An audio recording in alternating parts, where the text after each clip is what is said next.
Now coming to the next question. Question number 3 is why should oils and fats be not released in the drain? Explain. So ये हमने discuss किया था, फिर fill in the blanks में भी आया था कि ऑयल्स और फैट्स ड्रेन को क्या कर देते हैं, ब्लॉक। तो यहाँ पे यही पूछा है कि उनको हमें ड्रेन में क्यों नहीं डालना चाहिए। Let's see the formation of answer. Oils and fats should not be released in drain because they harden the soil in the pipes and block them.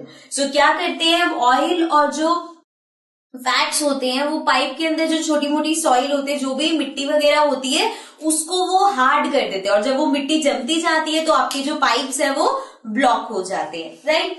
Fats get clogged in holes of the soil in the drain and block it. So fats क्या करते हैं, soil के जो holes होते हैं उसके अंदर वो जम जाते हैं एंड देन वो उसको ब्लॉक कर देते हैं। It does not allow the water to flow. अब जब आपके जो ड्रेन्स हैं, पाइप्स हैं, वो ब्लॉक हो जाएंगे, जब उसमें मिट्टी इतनी ज्यादा फंस जाएगी तो क्या होगा, वाटर फ्लो नहीं कर पाएगा and then it will be a trouble, क्योंकि अब आपके पाइप ब्लॉक हो गए तो जितना भी वेस्टफुल वाटर है वो आगे जा ही नहीं पा रहा। Okay, so this is the reason oil और फैट्स को ड्रेन में नहीं डालना चाहिए। So this was question number 3. Let's move to the next question.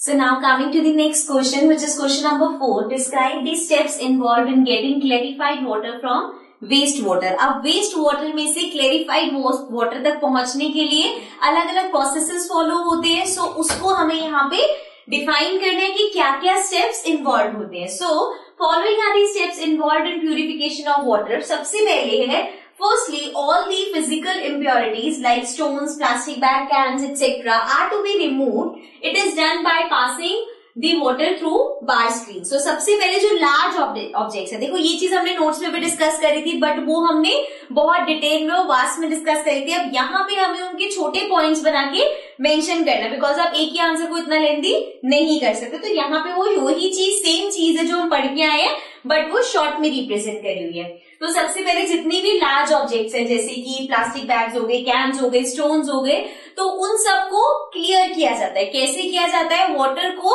Bar screen के थ्रू पास किया जाता है। तो बार स्क्रीन की हेल्प से जितने भी लार्ज ऑब्जेक्ट्स हैं वो उससे सेपरेट हो जाते हैं। Next, then water is taken to grit and sand removal tank where impurities are removed by sedimentation. अब सेकेंड चीज क्या होती है, grit and sand removal tank. अब इसमें क्या होता है, जो वाटर है उसमें जितनी भी इम्प्योरिटीज सैंड वगैरह की है, डस्ट वगैरह है, इन सब चीजों को रिमूव किया जाता है सेडिमेंटेशन से। तो आपको सिर्फ इतना लिखे, वैसे हमने इसमें देखा था, उसको पूरा अच्छे से राउंड राउंड घुमाया जाता है, देन उसको स्लो उसकी जो स्पीड है उसको डिक्रीज किया जाता है। उससे क्या होता है, जितने भी डस्ट पार्टिकल्स या सैंड है उस वाटर में वो नीचे सेटल डाउन हो जाते हैं। वही प्रोसेस होता है सेडिमेंटेशन का। ठीक है, तो हमने यहाँ पे इस तरह से उसको डिफाइन कर दिया। नेक्स्ट है solid impurities and faeces etcetera are collected from bottom of the water and are called sludge. अब इसके बाद जो सॉलिड इम्प्योरिटीज बची है उसमें जैसे ह्यूमन वेस्ट होता है, तो उन सब चीजों को क्या करते हैं, वाटर के